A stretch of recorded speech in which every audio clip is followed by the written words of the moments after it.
Book of Life, a show about Jewish books, music, film, and web. I'm Heidi Estrin.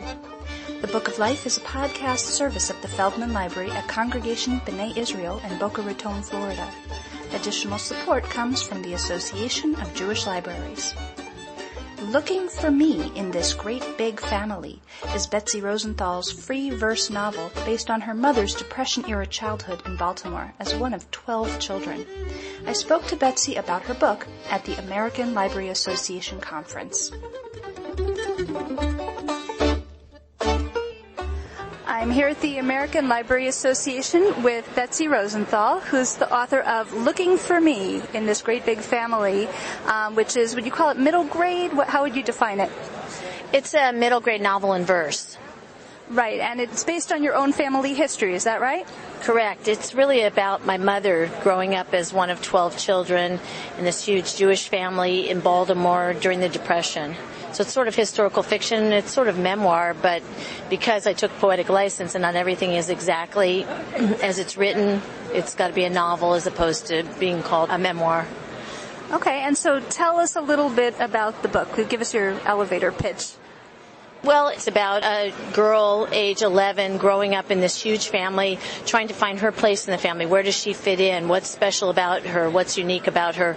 She ends up being sort of the babysitter or the little, they call her the little mother, taking care of her younger brothers and sisters because she's just very good with children, very loving.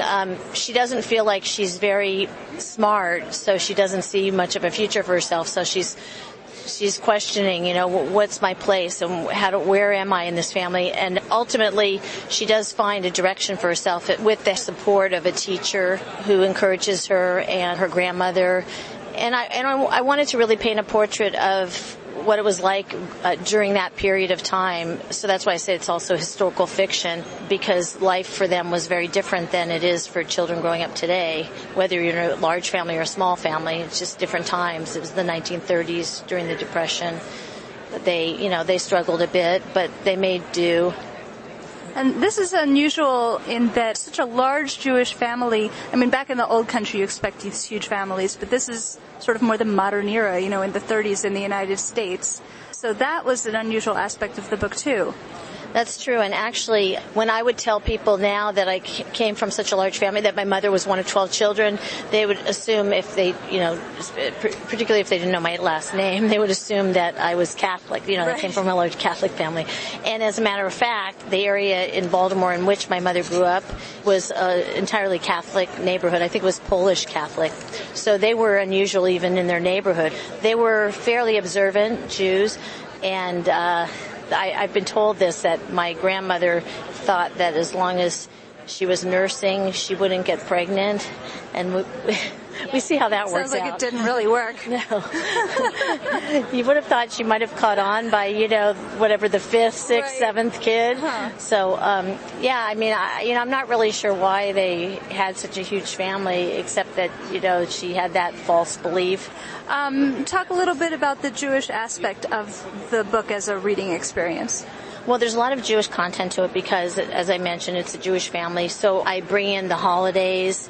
They go to temple. They go to shul for Rosh Hashanah and Yom Kippur. There's a little bit about Passover and how the mother makes gefilte fish from scratch, and so they try to rescue the carp and put it in the bathtub so that it won't be used as turned into gefilte fish. And there's talk about Shabbat. It's mainly like cultural things that I bring in. Foods, too. Foods are sort of an essential part of this book, of this story, because the father worked in a diner. I've used some Yiddish words, too. I actually have a little glossary in the back of the book. So since this is family history, you already knew a lot of this before you even got started turning it into a book. But did you have to do research as well? I did, because, as you said, you're correct in assuming that I knew a lot of it already, because these are family stories that I've heard my entire life. But I wanted to be really accurate because I'm setting it in a certain time period and in a certain place. So I did make a trip back to Baltimore to see the row house in which my mother grew up and in which all these kids were raised. She showed me the location where the diner had been. I interviewed not only my mom, but my aunts and uncles to get all the details and to get their version of the stories. And as you can imagine, every aunt or uncle had a different version of the same story. Yeah, that's what I was going to ask you. Did they have conflicting memories? They absolutely did. Some of the things that I wrote about that I said occurred to the main character, Edith, who is my mom, didn't actually occur to her. It probably occurred to one of the other brothers or sisters. But I did a lot of research, and it took me many, many years to write this because I didn't know what form it was going to take. I didn't start off writing it as a novel in verse. And ultimately, I wanted to include something about all 12 children and the grandparents and the parents. So poetry just seemed to be the way to go for me. I sort of wanted to tell children that read this book about the importance of teachers, teachers and loved ones. I mean, in the case of Edith, it was a teacher, and it was also her grandmother who really supported her. And the teacher said, you're not stupid, you're actually smart. And if you apply yourself, you could go to college someday. And just having someone tell her that when in those days girls did not go to college. So, I just love teachers because I think that they can have such an effect on our lives, on our futures. And that just because that teacher said that, had faith in her, she went all the way. She went to college. She became a teacher. She followed her dreams, but she didn't think beforehand that she was capable. That's a wonderful message. Well, thank you very much. You're welcome. Thank you.